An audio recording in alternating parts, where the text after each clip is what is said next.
Welcome back to the Thinking Stack. Great to be here. So last time we really got into layer 2, moral intelligence.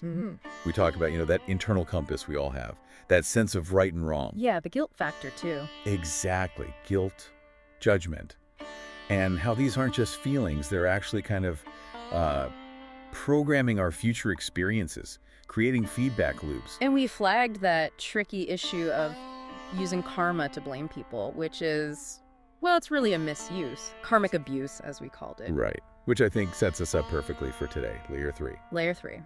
Systemic foresight. This is where we zoom out a bit. Okay. If karma isn't just about fate, and it's more than just I do good, I get good right away, then how does it work in this messy, interconnected reality we all share? That's the big question, isn't it? It is. The core question for this layer is really, what happens next and to whom?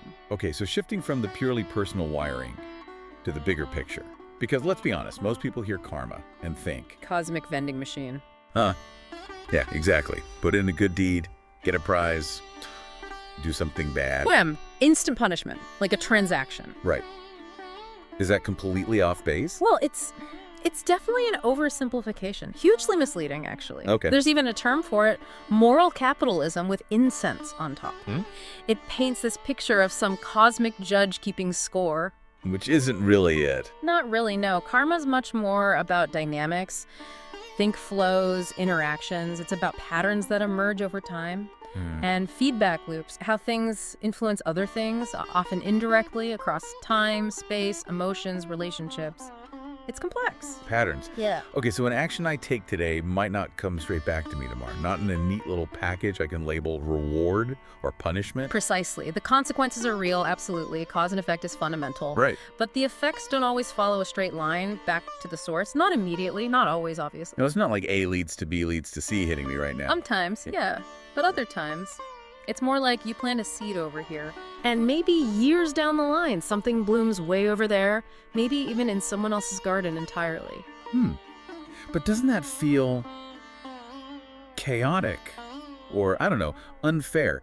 If the consequence doesn't land squarely on the person who did the thing, how is that even connected? That's exactly why we need this idea of systemic foresight. We Right. have to look beyond the immediate, the obvious transaction. Okay. Think about that quote from the Buddha in the Dhammapada. All that we are is the result of what we have thought. It starts internally with our thoughts. Right, founded on our thoughts. But then those thoughts, those actions, they send out ripples. And those ripples bump into other ripples, other systems, other people's lives. So it's not a straight line at all. No. Think more. Fractal. Like a coastline, Looks different depending on how close you zoom in, but the patterns repeat. It's recursive. It's often really non-obvious. Non-obvious. Okay, that helps explain those classic dilemmas maybe, like why do good people suffer? Exactly. If karma was just simple justice, that wouldn't make sense. And the flip side, why do some, let's say, less ethical people seem to get away with everything? They seem to thrive, externally at least. Right. These scenarios make sense if you understand that karma involves things like time delays affects ripening later, and emotional inheritance patterns passed down, and crucially, complex systems. Complex systems, like society, families, the economy. How does karma get tangled in that? Doesn't that dilute personal responsibility somehow? Well, let's look at it. Someone might look incredibly successful on the outside, lots of money, power, whatever. For sure. But how did they get there? If it involves, say, causing harm, exploiting others, what's their internal state like? Maybe they live with constant fear, anxiety, isolation. That internal reality is a karmic consequence. Even if their bank account looks great, it's their inner programming. Oh, the outside doesn't always match the inside, karmically speaking. Definitely not. Now, think about someone who's genuinely kind, acting with integrity, but facing real external hardship. Maybe illness, financial trouble, things not directly caused by their actions. Yeah, that happens all the time. Their suffering isn't necessarily a punishment. It's a condition they're navigating. But their inner world, their peace, their resilience, how they respond to that could be incredibly strong, clear, evolving. And their response creates new karma. Exactly. Their response is key. So what we often call bad karma It's usually not a punishment. It's more like a pattern repeating, an old groove. Like a scratched record. Perfect analogy. It keeps playing the same glitchy part. Maybe it's a pattern inherited from family, maybe something deeply learned from past experiences. It's going. Until it gets loud enough or painful enough or just disruptive enough that you finally become aware of it, that's the opportunity. So the suffering isn't the sentence, it's maybe the alarm clock. Could be, yeah, an alarm clock. It makes me think of the Bhagavad-gita. I've explained this deep knowledge. Ponder it, then do as you wish. Right.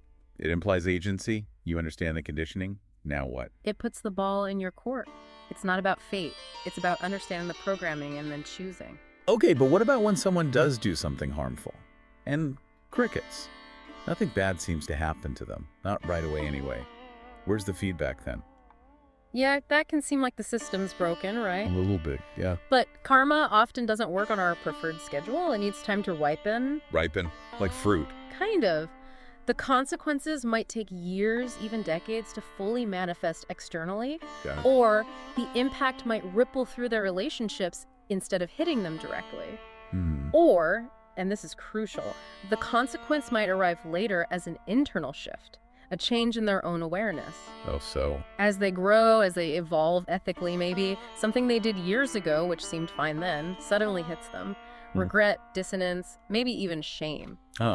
So the feedback waits for them to be able to receive it in a way. Yeah. Their own evolution becomes the trigger. You could see it that way. That internal reckoning is a powerful karmic feedback loop, even if no one else ever knows about it. That makes sense. It connects back to that inner state we talked about. Exactly. Now let's scale this up even more. Collective karma. Ooh, okay. This sounds complicated.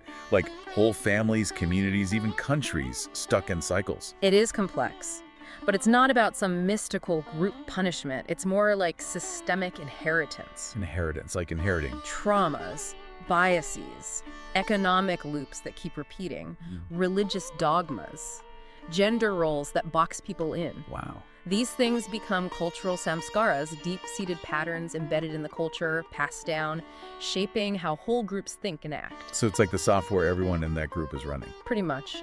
Until someone consciously decides to debug it or install something new, think of a society with a history of violence or deep inequality. Yeah. That history doesn't just vanish. It creates a, let's call it a karmic field. The patterns, the assumptions, the fears, they get baked into institutions, into cultural norms, maybe even into people's nervous systems over generations. Like literally affecting biology. Well, look at epigenetics. It's showing how trauma can actually leave marks on our DNA expression that get passed down. Seriously? Yeah. So my ancestors' experiences could literally be influencing my stress responses today. It's looking that way. That's a very real biological echo of the past. Inherited karma in a tangible sense. That really changes how you think about individual struggle within a larger context.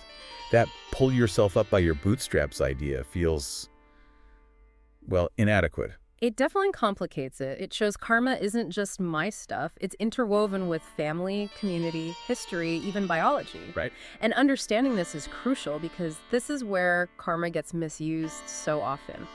People might say, oh, it's just my karma to be poor, or look at a group suffering and say, well, that's their karma. And use it as an excuse not to do anything. Exactly. It becomes a justification for inaction, for maintaining the status quo. It's a kind of fatalism. Using a spiritual concept to avoid responsibility. That's it. It's taking this dynamic idea of karma and twisting it into something static. It's, well, it can be intellectual laziness. So karma isn't a sentence. You said it's more like a forecast.